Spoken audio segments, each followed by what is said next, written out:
Hi, Bruce again. Welcome to my Colorado Rocky Mountain lab. And what I'm looking at today is a VIZ power supply. It's a 50 volt DC power supply up to 2 amps. It is range and voltage selectable, and it's also current adjustable. So you can have the current take over control of the unit and drop the voltage to keep the current steady. Or you can put the current all the way up and let the voltage do the work. It's also short circuit protected, overload protected. Got a reset button for it. And another feature, this was made at a time. This by the way, I guess I forgot to say, it's the VIZ WP705A. This particular power supply was made at a time back in the 70s, late 70s, when digital meters were the rage, but they were new. Not too many people had them, and they were expensive. This particular unit had digital meters in it, which was a big plus at the time. You could get the more accuracy than you were used to having, and because the meters were already in here, one of the features VIZ included was to provide access to those meters to read voltage. So by flipping the left-hand toggle switch here to the right and inputting a voltage in here from a circuit that you're working on or whatever, you could read the voltage on the display. So you could read up to 100 volts to a tenth of a volt. Same thing with the meter on the right. You could go from reading amperage, which it is right now. You could flip the button to the right, put your voltage in on here, and you hit up to 99.9 volts on this particular meter. So you have two extra voltmeters built into this unit. You can monitor voltage and current, or you can use the right hand one as a voltmeter in addition while you're reading voltage over here. You could read current here, read a different voltage over there. You could use both to read completely different voltages than what the unit is outputting.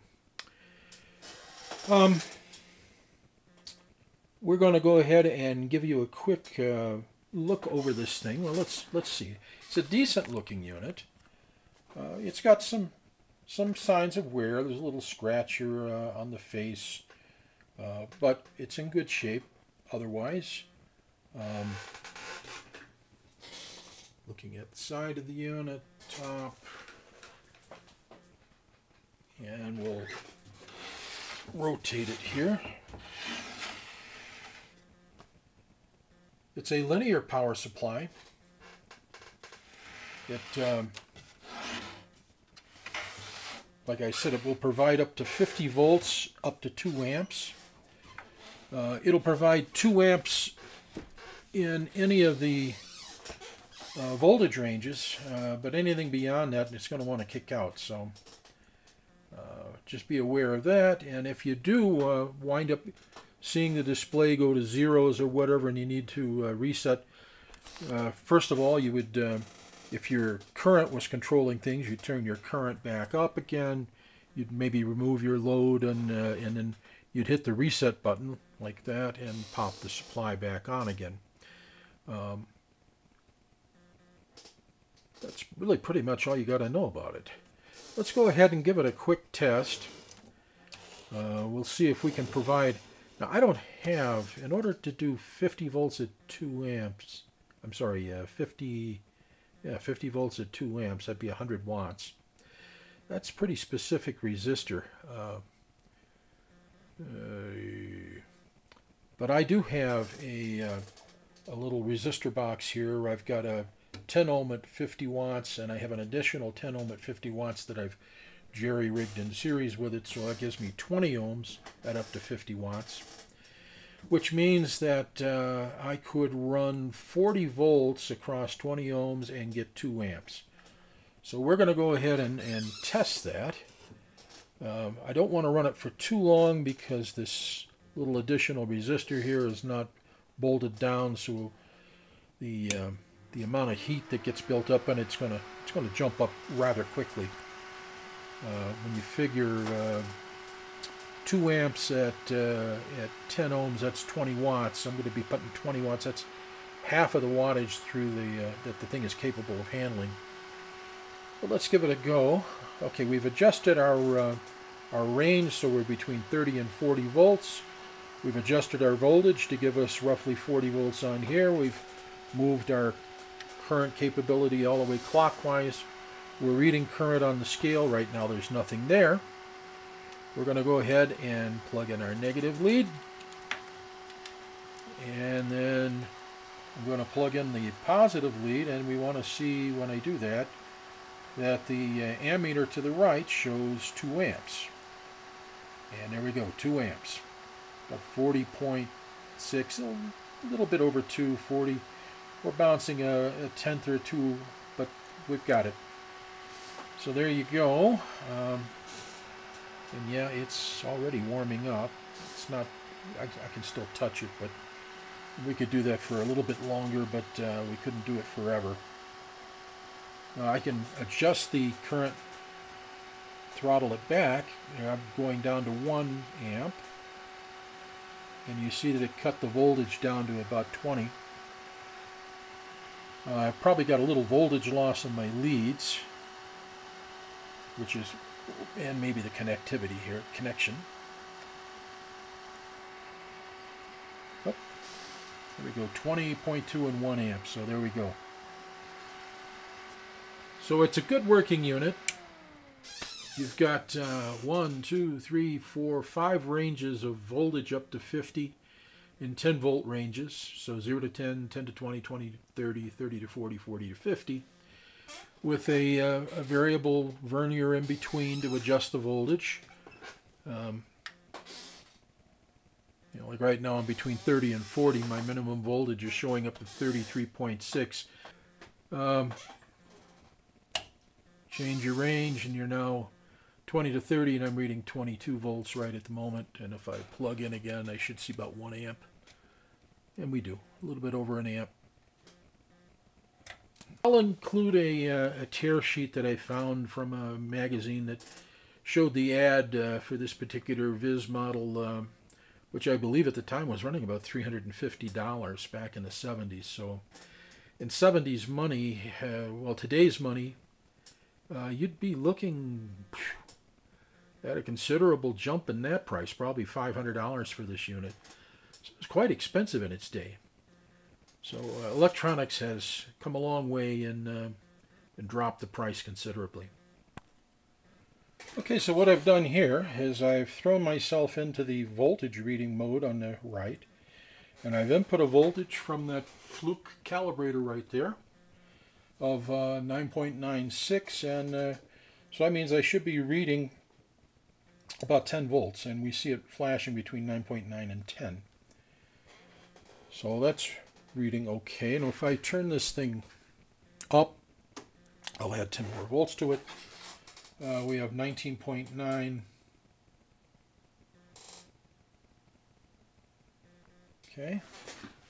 And if I move the leads, okay, so I moved the leads to the left-hand meter, and we are flipped over into the voltage reading mode. I'm put in a 19.96 voltage, and I'm getting 19.9 to 20 flashing on the meter, which is right. And if I take her down 10 volts, and we see that we wind up at 10 volts, which is what we'd want. So you can use the meters as voltmeters. That was what I wanted to show you. Wow, so I just finished my video on this unit yesterday, utilizing a standard resistor box, a power resistor box with a cooling fan. The only problem with that was I was limited to the current in voltage that I could use. I wanted to test this unit out at 2 amps 50 volts, which means I had to dissipate 100 watts, and I just couldn't do it with my resistor box. And then, yesterday in the mail, I got my new current-controlled electronic load box. So this load box can handle up to 150 watts according to its ratings. So we're going to use that to test this unit. We're going to put a 100-watt load on this unit and check it out. So let's see. First thing I want to do,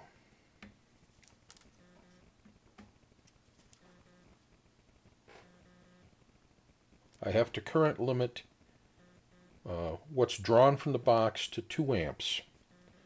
And I want to provide 50 volts. So I'll adjust my power supply here for 50. Okay, essentially 50. We're bouncing a tenth of a volt around 50, and then we'll go ahead and we're going to connect. And then I have to quickly adjust my power supply to 2 amps, or my electronic load unit. I'll adjust for 2 amps rather quickly. And I'll make sure this is adjusted to maximum. So let's see. We're going to go ahead and plug her in. We just had a little pop there. And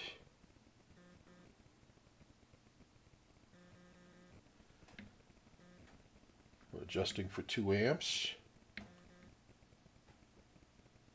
As close as I can get it. That's it right there. So there's 50 volts at 2 amps. We're holding it. I could probably go a little more, and then what's going to happen is it's going to trip into overload because we're overload protected on this unit. And how are we doing here? We are rising in. It's hard to see with the. In fact, I'm going to kill the light.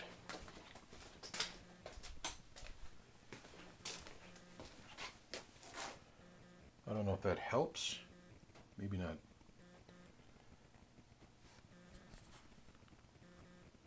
Yeah, it's maybe kind of strong, but 49.5 volts, 1.98 amps. We'll adjust just slightly. Okay, the fan just kicked on. It's cooling the electronic load unit. We're still supporting the 50 volts at 2 amps, so we know that this is possible.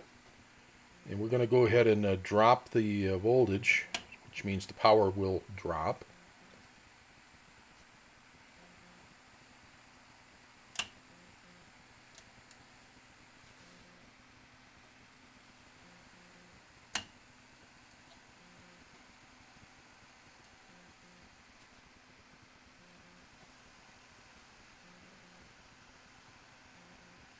Stick her down to 0 to 10 volt range. We'll reset, and we'll get about 8.9. We'll kick this thing up a little bit, roughly 9 volts, 2 amps at the unit. And if I drop my voltage, my fan just kicked off. Apparently it's cooled down enough that it's handling it. There's 3 volts at 2 amps, so we're doing just fine. So the unit performed. That's what I wanted to show you. It is definitely capable of handling 2 amp load at 50 volts. Not a problem. Thanks for watching.